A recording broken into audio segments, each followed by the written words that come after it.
우주 리듬을 타라. 안녕하세요. 셜파 매일 9am 오늘도 인사드립니다. 우주가 당신을 통해 거침없이 흐르도록 될 때 당신은 힘들이지 않아도 자유롭고 충만해진다. 오늘 입문요가 시간에는요, 우주 리듬을 타라. 어떻게 애쓰지 않고 쉽게 살 수 있는가? 함께 나누어 보겠습니다. 흐름, 중간에 끊이지 않고 쉽게 우아하게 움직임, 자유로운 느슨함. 어머니 뱃속에 잉태될 때 당신은 DNA, 곧 겹으로 꼬인 정보와 지능의 작은 알갱이였다. 그것이 수백 조 개의 세포로 분열되어 귀, 코, 눈, 뇌, 팔, 다리, 내장을 두루 갖춘 태아로 되었다. 그런 일이 진행되는 동안 당신은 아무것도 한 노릇이 없다. 하지만 다른 누구도 아닌 바로 당신이 그 일을 일으킨 것이다. 그 청사진의 정보 알갱이에 언제 당신 치아가 나고, 언제 사춘기에 이르고, 언제 성호르몬이 생겨서 이세를 낳을 것인지에 대한 계획이 들어있다. 그 모두가 알갱이 속에 있다. 그리고 그것은 아무 노력 없이, 저항도 없이 저절로 자연 발생적으로 이루어진다. 우주 에너지가 겹으로 꼬인 DNA 형태로 당신을 통하여 저를 실현하는 것이다. 이렇게 당신이 수조 개나 되는 세포들을 아무 혼잡 없이 만들고, 그 모든 세포들이 저마다 특성을 지닌 채 다른 세포들과 아무 혼잡 없이 연계될 수 있는 것은 전자현미경으로도 보이지 않는 DNA를 통하여 우주 지능이 작용하고 있기 때문이다. 그러니 당신이 할 수 있는 최선의 일은 그것이 작용하도록 내버려 두는 것이다. 그것을 방해하는 일은 결코 지혜로운 처사가 아니다. 그런데 어떻게 당신이 우주가 하는 일을 방해하는가? 영적인 언어로 말하면 당신이 스스로 만든 자아상에 자신을 일치시킬 때, 그리하여 내적 자아를 상실할 때, 당신 존재의 근원인 영혼과 자기가 연계되어 있음을 느끼지 못할 때, 그때 당신은 우주 지능이 하는 일을 방해한다. 일반 언어로 말하면 앞으로 발생할지도 모르는 문제들을 염려하기 시작할 때, 뭐가 어떻게 잘못될 것인지를 걱정하기 시작할 때, 만사를 통제하려고 들 때, 혼자라는 느낌으로 두려워할 때, 그때 당신은 자연의 지능이 작용하는 것을 방해한다. 당신의 내적 자아는 당신 내면에서 작용하고 있는 우주 지능이다. 그것은 되어가는 존재이다. 창조하고 성장하고 진화하고 표출하는 당신의 능력이다. 당신의 자아상은 사회와 교육에 의하여 주조된 것이다. 당신에 대한 남들의 생각에 근거하여 당신 스스로 만들어낸 형상이다. 스스로 만든 자아상을 위해 참 자아를 희생시킬 때, 당신은 존재하지 않는 헛것을 위해 신성한 무엇을 이룰 것이다. 당신의 자아상은 실제하는 것이 아니다. 그런데도 우주 지능의 흐름을 막을 수 있다. 당신 내면에서 작용하는 지능은 자연 발생적이고 직관적이고 진화적이고 전체적이다. 당신을 관통해 움직이는 우주의 흐름이다. 하지만 두려움, 의심, 염려, 걱정 따위가 당신을 추궁하여 우주 지능의 자연 발생적인 흐름을 방해하게 한다. 보이지 않는 데서 보이는 대로 나아가는 우주 지능의 흐름에 장애가 되는 것을 가리켜 우리는 스트레스라고 부른다. 속으로 저항이 느껴질 때, 일이 어긋날 때, 낙심될 때, 힘이 들 때, 그때마다 당신은 당신 존재의 근원인 순수 가능성의 장에 연결되어 있지 않은 것이다. 무엇이 두려운 상태는 근원에서 떨어져 나온 상태, 현존을 거스르는 상태이다. 아무 저항도 느껴지지 않는다면 모든 것이 자연 발생으로 애쓰지 않고 쉽게 이루어지고 있다는 얘기다. 마음은 모든 곳에 존재하며 정해진 장소가 따로 없다. 우리가 주의 집중 과정을 통해 그것에 자리를 매겨준다. 그래서 무엇을 경험하고자 원할 때 우리는 그것에 주의를 집중한다. 무엇을 경험하고 싶지 않을 때에는 그것에서 눈길을 거둔다. 실로 저 자신에 대한 참자아의 주의 집중이 곧 창조의 공정이다. 지금 당신 발바닥이 구두 밑창에 닿아 있고 당신 피부가 옷에 닿아 있음을 당신은 아마 모를 것이다. 하지만 거기에 주의를 집중하자마자 그것들은 당신의 현실이 된다. 그게 무엇이든 간에 당신이 주의를 집중하는 것마다 당신에게 더 건강한 존재로 되는 것, 더 강한 존재로 되는 것. 이것이 우주의 근본 원리이다. 아픔을 경험할 때마다 사람들은 그것을 피하려 하고 그로부터 도망치고 싶어 한다. 그런데 그렇게 할수록 그들의 눈길은 아픔이라는 생각에 더 집중된다. 그리하여 아픔이라는 생각이 커지고 따라서 물론 아픔도 더욱 커진다. 그러니 두통이 있어서 그것을 떨쳐버리고 싶으면 그냥 단순히 두통과 함께 있어라. 아픔을 분석하지 말고 해석하지 말고 판단하지 마라. 정신력을 총동원하여 아픈 감각에 집중하라. 그리고 그것이 사라짐을 알게 될 것이다. 순수의식이 곧 치유하는 힘이다. 감각에 주의를 집중할 때 순수의식이 그 안으로 들어가 생명의 치유력으로 흠뻑 적신다. 하지만 당신이 아픔이라는 생각에 주의를 집중하면 아픔만 더 커질 뿐이다. 선생님은 아프지 않으세요? 저보다 이렇게 많이 부으셨는데 엄청 많이 아프실 것 같은데 어떻게 내색 없이 이렇게 수업을 하세요? 아프구나. 여기가 엄청 아프구나. 그리고 호흡에 집중하죠. 엄청 막혀 있구나. 아프구나. 그리고 또 호흡을 바라보죠. 그러한 수련을 매일 하니까요. 그리고 수시로 찾아오는 아픔이요. 아프구나. 그리고 숨 한 번 쉬죠.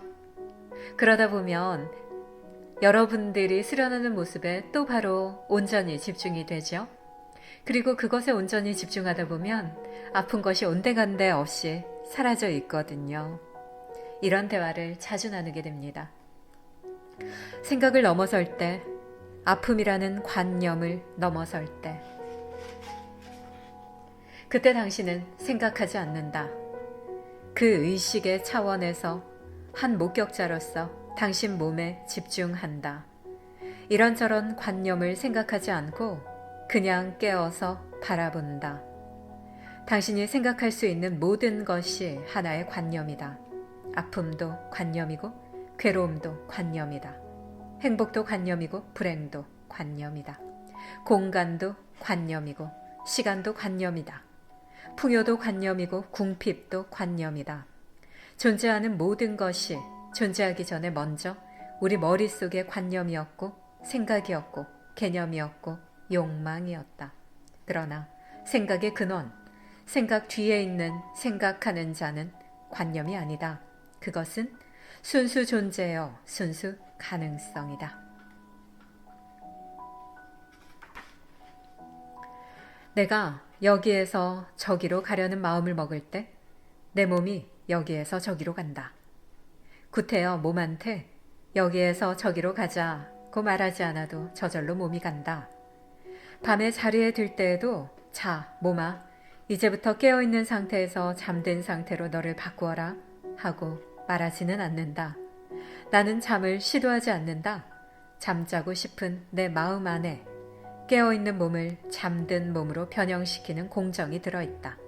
실로 내 몸에서 일어나는 모든 일이 하나의 흐릿한 욕망이다. 그것은 내가 저에 대하여 염려를 덜할수록 그만큼 더 효과적으로 작용한다. 변형시키는 공정을 의심하고 염려하는 순간 우리는 우주 지능의 흐름을 방해하여 그 효력을 떨어뜨린다. 어떤 욕망을 품고서 그것이 이루어지지 않도록 스스로 방해하는 사람은 없다. 여기서 말하는 방해란 원치 않는 결과를 짓는 것을 뜻한다. 지나치게 열심히 시도하는 것, 너무 과한 노력을 기울이는 것이 곧 욕망의 충족을 방해하는 길이다. 하나의 욕망을 품고서 그냥 맡겨두지 않고 의심할 때, 남의 말에 솔깃하여 우왕좌왕할 때, 결과에 집착하여 자기를 잃어버릴 때, 그때 우리 스스로 욕망의 충족을 방해하는 것이다. 야구장에서 타자가 공을 칠 때, 그 공을 잡으러 외야수가 달려갈 때 그들이 스포츠 공학을 의심하거나 염려하겠는가? 아니다. 그들의 동작은 완전 자연 발생이다. 타자가 공을 치기도 전에 야수의 몸에서는 공을 잡으러 달려가는 공정이 자동으로 시작된다. 선수들의 몸을 통해 게임이 저를 운영하고 있는 것이다. 일단 욕망이 움직이기 시작하면 생각은 조금도 개입하지 않고 모든 것이 자연 발생으로 진행된다. 선수들은 아무런 노력 없이 다른 방향으로 움직인다. 이것이 욕망을 충족시키는 열쇠이자 효과적인 행동의 열쇠이다. 우주는 존재를 통하여 저를 실현한다. 그것은 단지 욕망을 품되 그것을 그냥 둠으로써 저를 실현하고자 하는 순수 가능성이다. 훌륭한 연주가들은 자기가 연주하지 않는 것처럼 느껴질 때 연주의 절정을 경험한다고 말한다. 무용수들도 자기가 춤추는 게 아니라 춤이 자기를 통하여 춤춘다고 말한다. 영감에 찬 시인들도 그렇다. 그들이 시를 쓰는 게 아니라 시가 그들을 통해서 저를 읊는 것이다. 신비로운 현상이지만 일단 한 번이라도 그 맛을 본 사람이라면 저의 인생이 바뀌기에 충분한 힘이 거기에 있다. 제가 수업 시간에 늘 이야기하는 마시고 있고 내쉬고 있는 숨 쉬는 자를 바라봅니다. 내가 애써서 호흡하는 것이 아니라 호흡은 저절로 흐르는 것입니다. 숨을 쉬고 있는 몸이 있을 뿐입니다. 농부는 씨를 뿌리고서 그것을 자기가 싹 틔우려 하지 않는다. 씨가 스스로 싹을 틔워낼 것임을 의심치 않는다. 식물로 자라는 데 필요한 모든 조건이 씨알 하나에 들어있음을 농부는 믿는다. 사람들의 이런저런 생각 따위가 그 믿음을 간섭할 수 없다. 농부는 결과에 집착하여 자기를 잃지 않는다. 그냥 열매가 거기 있을 줄 안다. 마찬가지로 우리의 욕망이 이루어지는데 효과적으로 힘을 보태려면 결과에 집착하는 일이 없어야 한다. 물론 우리는 일의 결과를 우선적으로 생각할 수 있다. 하지만 그것에 집착하여 자기를 잃는 것은 다른 얘기다. 집착은 두려움, 의심, 염려의 한 모습이다. 그것이 우주 지능의 흐름을 차단한다. 속에 욕망이 있을 때 당신은 자기가 무엇을 의도하는지 잘 안다. 알면 됐다. 그것이 이루어지는데 필요한 조건들을 우주가 두루 엮어 일을 진행할 줄 믿고 그냥 두어라. 결과에 신경 쓰지 말고 마음에서 욕망을 풀어놓아 그것이 우주의 힘으로 당신을 통하여 흐르게 하라. 당신이 붙잡지 않고 놓으면 놓을수록 그만큼 바라는 바가 쉽게 자연 발생으로 이루어진다. 고통에 대한 낡은 신조는 이렇게 말한다. 목표를 이루기 위해서 열심히 노력해야 한다. 내가 노력한 만큼 목표는 이루어질 것이다. 서양인들한테 너무나 익숙한 생각이다. 하지만 자연도 그렇게 말할까? 당신은 시베리아에서 남아메리카로 날아가는 새들한테서 어떤 노력의 흔적이라도 볼 수 있는가? 전체 우주의 리듬을 타면서 수없이 많은 내부 기관들을 동시에 조율하여 한치도 어긋나지 않고 움직이는 당신 몸에 무슨 노력이 작용하는가? 씨 한 알이 나무로 자라나 열매를 맺기 위해서 따로 애를 쓰는가? 자연은 언제 어디서나 최대 효과를 거둔다. 적게 일하고 많이 거둔다가 자연의 원리이다. 자연이 일하는 방식을 그대로 따르면 우리도 적게 일하고 많이 거둘 수 있다. 모든 창조가 이루어지는 장소인 침묵의 장으로 들어갈 수 있다. 욕망을 가슴에 품고 그대로 놓아두고 그리고 그 결과를 지켜볼 수 있다.